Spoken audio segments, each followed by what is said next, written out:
morning, everyone. We are here today in High Park in Toronto. Beautiful morning. And I'm here with Andrew Cheddie Sookra. So thanks so much for agreeing to come out today to my first filming of the year. I usually start off asking the artists to talk about their origin story and how they got first started into the art making world. So I was born in Guyana, at the time British Guyana in South America, and from a very young age I noticed that the kids in my family could do things with a pencil, and we didn't have brushes at that young age, but certainly pencils, to create an image that was it was recognizable as being something representative of in the area, whether it's imaginary or something we could see. For instance, the houses in the village, or each other. So I wasn't the one who could draw in the family. My older siblings were incredible, but they didn't follow up with that. So they were discouraged by our well-meaning parents and guardians, because who wants their child to grow up to be a starving artist? So we were encouraged to take up the sciences, math, related subjects, etc. And that was not necessarily the direction I needed to be pointed in, because failure was more of an option there than it was in art. So I actually I was torn. So I gave it a shot. Things didn't go very well in the school I ended up in, which was Queen's College in Guyana, one of the best schools in the West Indies. And there are some very good schools in the West Indies, and in Guyana, that was one of the top schools. It was a boys' school at the time, but there was equivalent girls' schools, and those schools created some incredible students who've gone on to make meaningful contributions around the world. Some from my class, actually. A gentleman who was in McMaster University, has been there for several years, is one of them, and he was in my class. So over the years, from high school, I actually was kicked out of high school at 16. I landed in marketing and advertising the week after. Fate takes a part in everybody's lives, and sometimes we don't realize it. We fight those guidances that fate is putting in our way. And so I ended up in this job in advertising, and I've stayed in it ever since. So from there, I got the chance to come to Canada, and I worked in marketing. Well, I worked in factories when I first came here, because even though I had that experience in advertising in Guyana, having left Queen's College, I couldn't get work here. Didn't have any Canadian experience, which is, it's understandable. You're communicating with an audience that if you're not conversant with them and their values, etc. Not so much values. Values are shared around the world. Don't let anyone tell you otherwise. Not so much the values, but certainly their social little things that would affect us, depending on where you're at. So, understandably, at the time I didn't quite understand it, but I do now. So I went to night school, worked in factories, and eventually got work in my field. Then I started my own business, Engine Room Creative, in the late 80s, early 90s. We did very well in engine room. We flew very close to the sun. We flew very high, very close to the sun. And much like the, was it Icarus? The feathers started to fall off when the wax melted. Yeah. And I, not so much crashed and burned, but I certainly had to give that up. But fate once again was taking a hand in my future, my career. So I left engine room and I started focusing on painting and teaching. I've been painting since I was a kid. Yeah. But I was always doing many different things. Right. So now I'm painting and teaching. Yeah. And the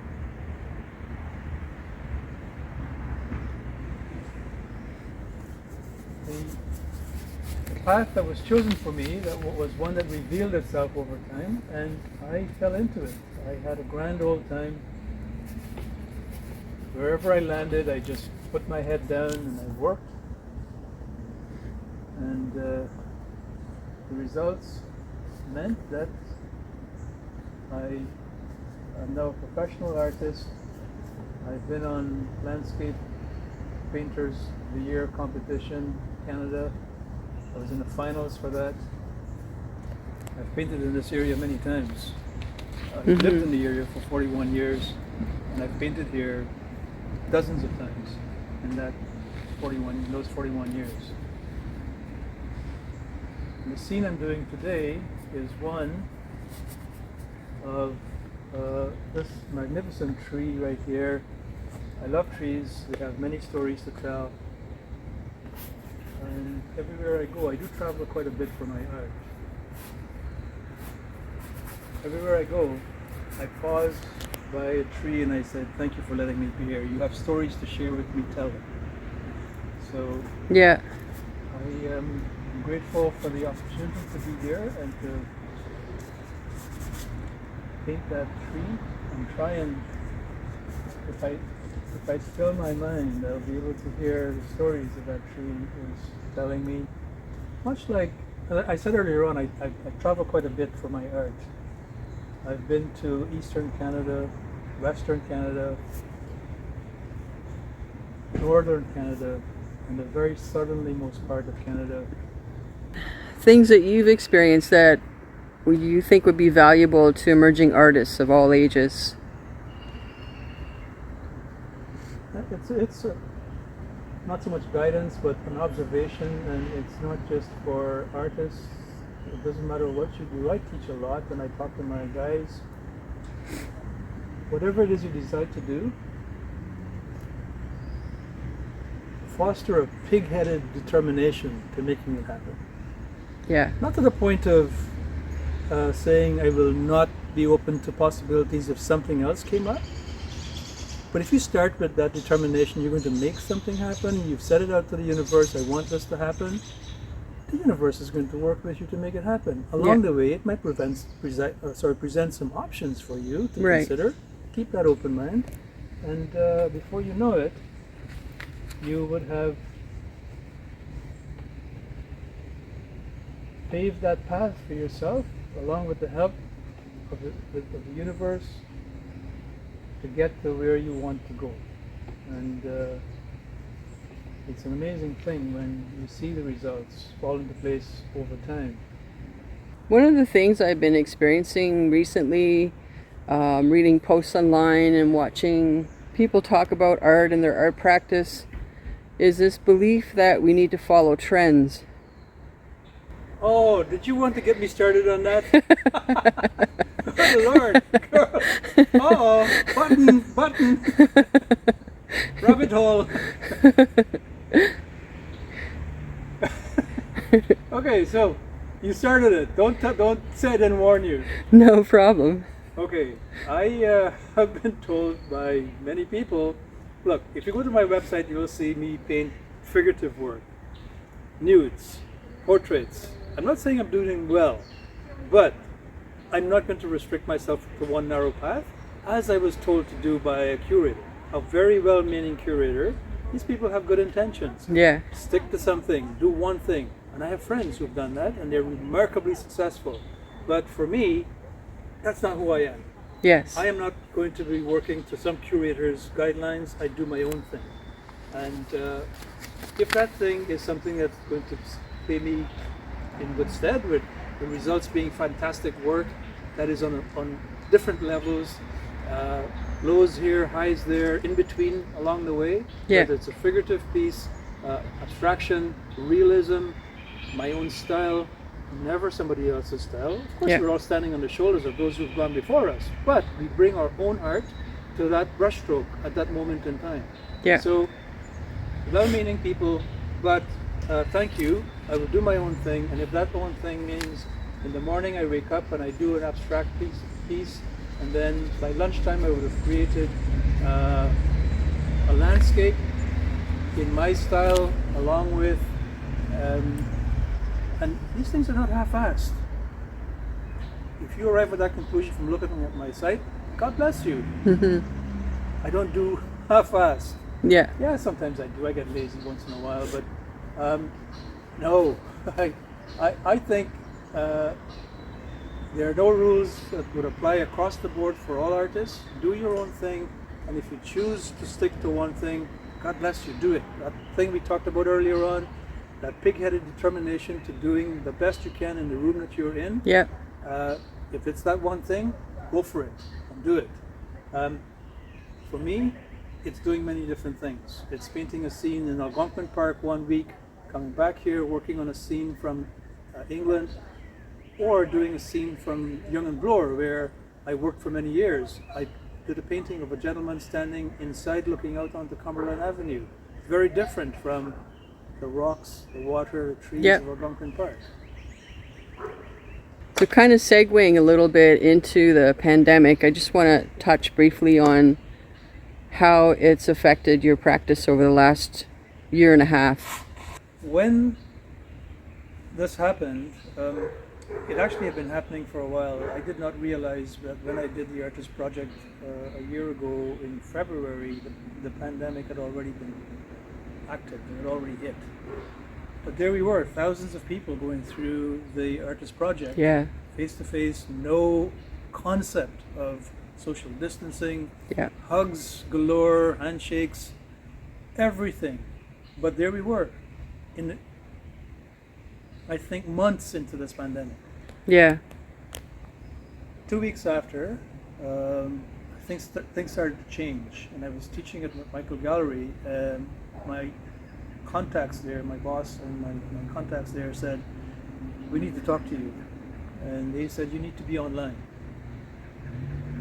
Within days I was online. My assistant got me a camera, a very good camera that I was able to set up, tested it, it worked.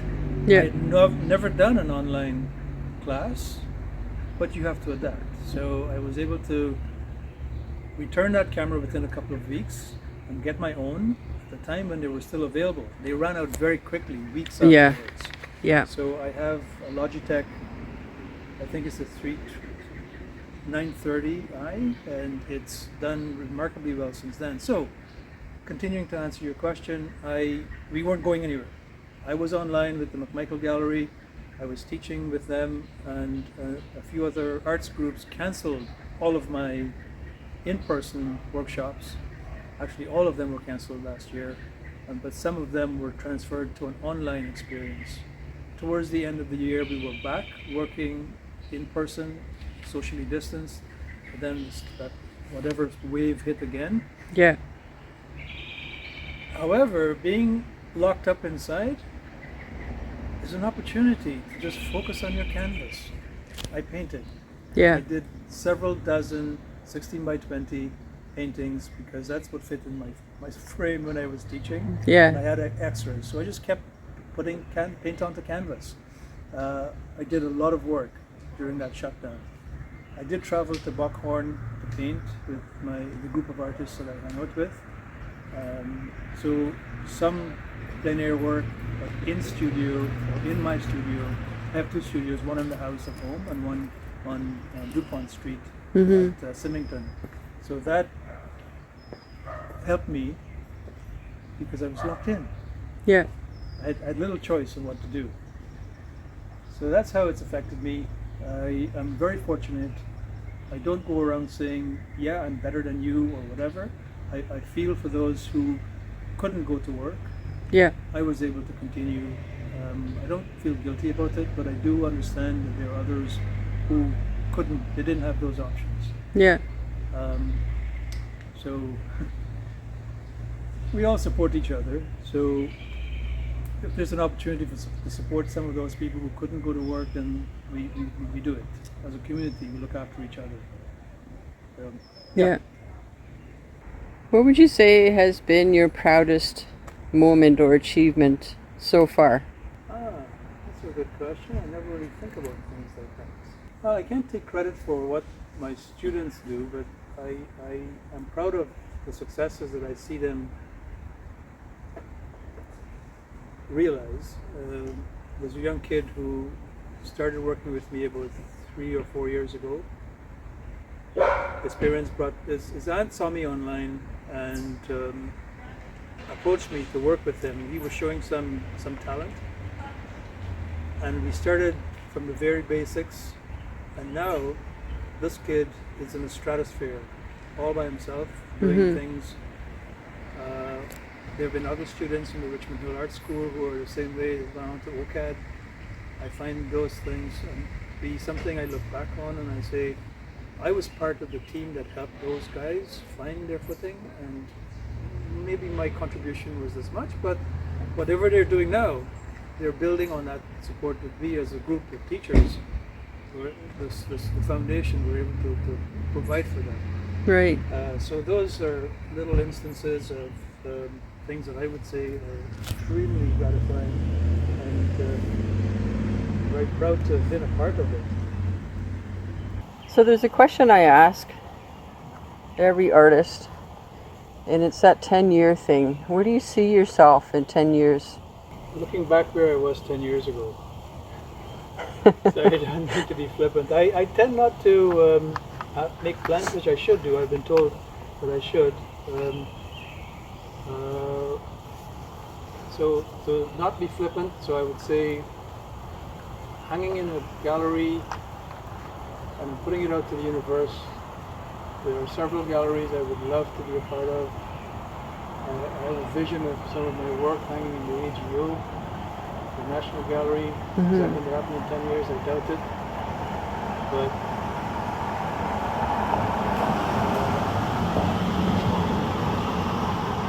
yeah,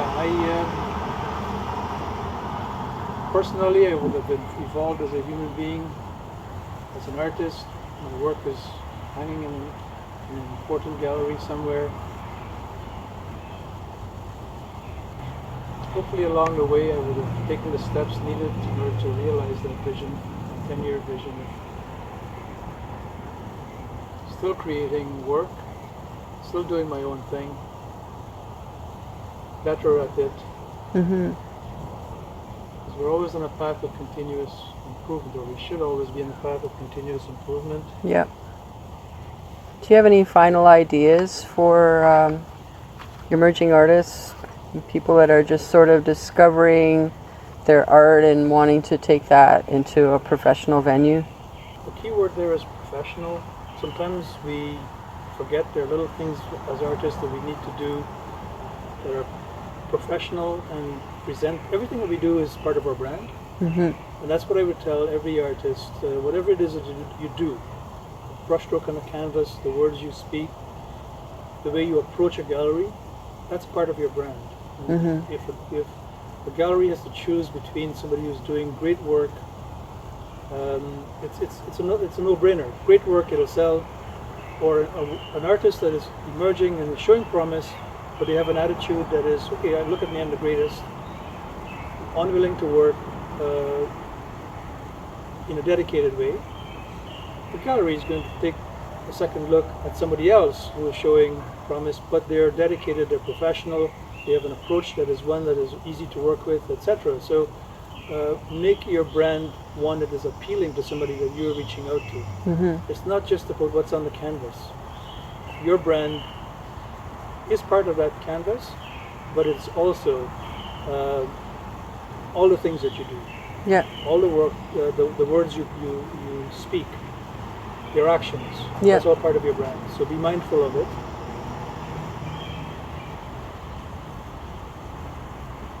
You know, there are artists who can get away with pretty much anything.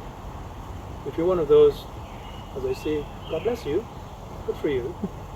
But for the rest of us, we work hard at what we do, and we have to keep working hard and stay dedicated. Every once in a while I find some affirmation that falls into my lap, whether it's something on Instagram or a piece of paper I had put aside many years ago, I'd forgotten about. They're stuck on the wall everywhere.